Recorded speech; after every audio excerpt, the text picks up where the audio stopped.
Alright, we got more clips of Montoya, por favor. Things are still escalating, and now we got a full fight breaking down between Anita and Gabriela all over Montoya. I mean, Anita, you already made your bed, girl. It's time to lay in it. Now, in case you missed it, well, reality TV, it just got more real. And there's a few more explosive stories that are shaking up the headlines. From a viral confrontation on a tropical island to a lawsuit over rehab negligence. We also got a controversial government appointment and even new DNA clues about who the real Jack the Ripper was. That's just the tip of the iceberg of everything we'll be discussing, but I know why you clicked on this video. You want to know more about Montoya, por favor. So let's get into our top story here for you on Famous News. Reality TV drama, it hit a fever pitch as a woman is forced to watch her boyfriend now sleep with another woman. And then, she confronts that woman in what's been called the greatest TV scene of all time. I don't know. If it was in English, for sure. It's the best Spanish one. Let's go. Montoya, por favor. Most people don't even know what it means, but it's going viral all over the world. In fact, this channel pulled in like 20,000 views,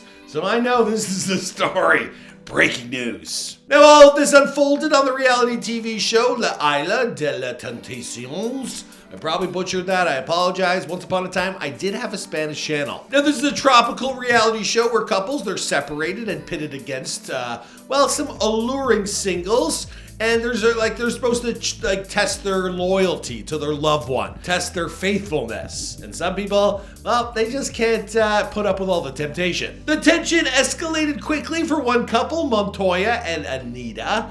And she found herself in a nightmare when footage emerged of her boyfriend receiving a lap dance from a lady by the name of Gabriela. Now, he ended up going to cheat with that woman, so she got the upper hand and went and cheated on him, I believe with a man named Manuela. The whole thing's just been out of control. Well, in the follow-up episode, Gabriela and Anita, they now meet face to face, and it was a heated encounter. It was translated by one guy on Twitter by the name of I'm the Octus.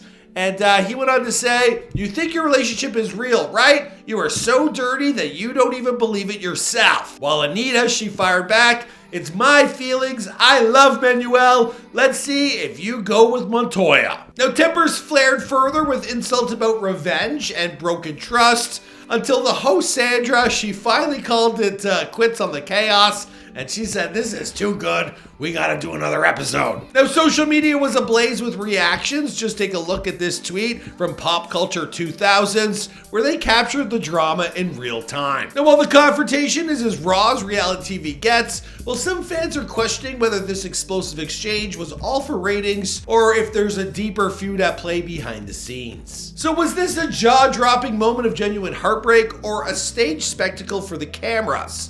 Do you think this is all planned just for ratings? I don't think so. I just think these couples, they really need to know who they're with before they sign up for a show like this. I mean, that girl Anita, she got hit so hard in the sheets, I'm surprised she's still walking. She should have rolled up in a wheelchair. You know what I'm saying? Anyway, let's move on to our next story. The Emily Willis lawsuit. Now, we got a heartbreaking legal battle. There's specific reasons why Emily Willis, she's in a vegetative state, once upon a time an active adult star. They're suing the rehab center that she attended. Well, she's now come down with something known as locked-in syndrome. The story goes that Emily Willis, 26 years old, was admitted to Summit Malibu for ketamine addiction, and she suffered a catastrophic cardiac arrest while there. Now, this left her with locked-in syndrome and a life forever alter. I believe she's in a vegetative state. The girl will not be in the public eye ever again. Her family's left, I don't know. I wonder if it's a situation where they have to decide if they're gonna pull the plug. I don't know. Now, a lot of people are taking aim at this Summit Malibu rehab facility. How did they let things go this far? How did they allow the woman to go into a cardiac arrest? Now, this happened, she checked in January of 2024, and she began showing alarming symptoms. She was dehydrated, she had tremors, she was disorientated, and she was in severe pain. Now, instead of receiving timely hospital care, well, she ended up suffering a 30-minute cardiac arrest. And I guess they did what they could, but it wasn't enough. the girl was left in a vegetative state. Now, her mother, Yesenia Lara Cooper, she claims the center failed to provide a safe environment. There was no proper wellness checks or adequate medical care. Now, the lawsuit alleges that these shortcomings not only worsened Emily's condition, but also violated her rights as a dependent adult. Now, the family is seeking punitive damages and a refund for all care expenses. The second part, no brainer, right? But I believe they're suing for something like $4 million. Honestly, the woman lost her life, her career, and her family's left with the bill and the problem and the loss of their loved one. Emily's attorney, James A. Morris Jr., stated, had the staff followed standard medical protocols, Emily would have had the opportunity to regain control of her life. In this case, it's sparking a nationwide debate on the standards of care in rehab facilities. Now, do you think this lawsuit will force stricter oversight of rehab centers, or is it just another legal battle in a broken system? Let me know your thoughts in the comments down below. Truthfully though, very sad to see. These girls in Hollywood, they're signing up for some terrible stuff, putting themselves on camera, doing these disgusting things. And I think, it's gonna cause you some serious grief. I remember making videos about adult stars and feeling icky about it. I didn't have to do much. I gotta keep my clothes on. So I can imagine this thing is like, that industry is toxic. And look, the girl developed an addiction, and now the rehab center's on the hook. But maybe the adult industry needs to be rehabilitated. I don't know. Just my thought. Let's move on. Now we're talking about big balls at the State Department. That was a good segue. Now, Elon Musk isn't one to shy away from controversy, so that's why he had no problem hiring a 19-year-old Doge prodigy known as Big Balls. That's right. His real name is Edward Corstein. He hails from Canada, and he's just taken on a new role that's turning heads at the State Department. Now, this guy is believed to have been a hacker, now turned whistleblower and Elon Musk protege.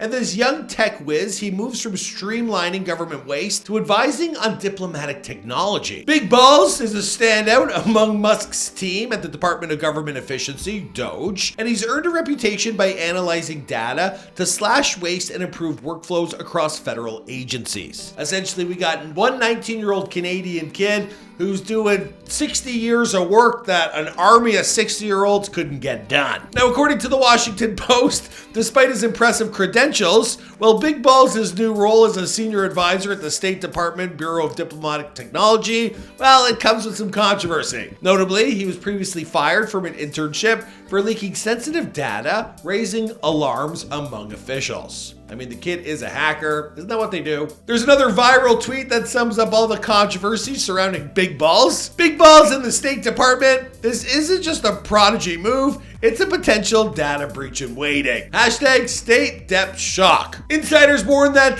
granting a 19-year-old access to a treasure trove of classified information, it's nothing short of dangerous, igniting fears over national security. But Elon Musk, one who has a sense of humor and sees talent, he's a guy he's half robot himself, right? The way he's thinking, Neuralink. He found a kid who is a whiz on the computer. The guy's also got a sense of humor, going by the name of Big Balls. Shows how much they really care about mainstream media. They're like, yeah, just print the name, let it stick. We know what we're doing. We're here cleaning up house. Now, I, for one, I'm really excited. All the updates I hear about Elon Musk and his bold moves to, audit the U.S. aid, and I believe the Pentagon and maybe the Federal Reserve. Basically, all the fat cats who have been sitting in these cushy jobs for years. Well, now they're looking into their backstory. Like, you're making hundreds of thousands of dollars a year, but how did you accumulate millions in savings? Good. It's finally time for someone to pay the price and pay the piper, which is Big Balls. Let's move on. Our fourth news story is about Jack the Ripper, and his identity has finally been confirmed. Now, if you thought today's news couldn't get any creepier, researchers claim that new DNA testing might have finally unmasked Jack the Ripper, and this is over 130 years of speculation. Now, DNA from a victim's shawl is now pointing a finger at one prime suspect who had long been considered in the case, known as Aaron Kosminski. Now, for over 130 years, the identity of Jack the Ripper has remained a mystery, but now descendants of the victims and dedicated researchers, including Russell Edwards, they're calling for an inquest that could finally hold Kosminski, who died in 1919, legally responsible for these gruesome murders. According to a study published in the Journal of Forensic Sciences, DNA extracted from a shawl belonging to victim Catherine Eddowes reportedly matches that of one of Kaminsky's living relatives, 100% match at that. So there you have it, Jack the Ripper, he bled during one of his attacks on a shawl. They were able to test that against relatives, against Aaron Kaminsky's, great-great-granddaughter, and it was a 100% match, meaning this guy was at least at the scene of the crime, if not in fact the killer. He was also a barber and considered one of the prime suspects back in the day. So I think they found their guy. So does this 100% DNA match finally close the case on Jack the Ripper, or does it open up a new chapter of forensic debate? I don't know. I feel like this story has been going on for so long, people even like the mystery.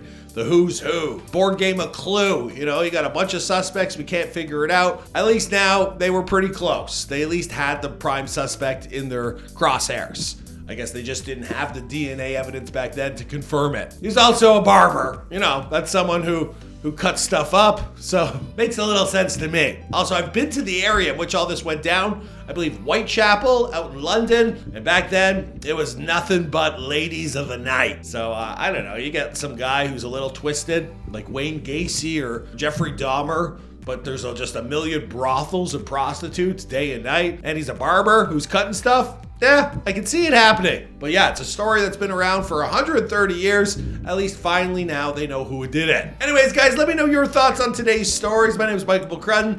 This has been Famous News. I'm trying to pump out as many of these as I can, and I'll see you guys in the next one. Also, hit me up on Instagram. Tell me news stories you want me to cover. See you guys in another video.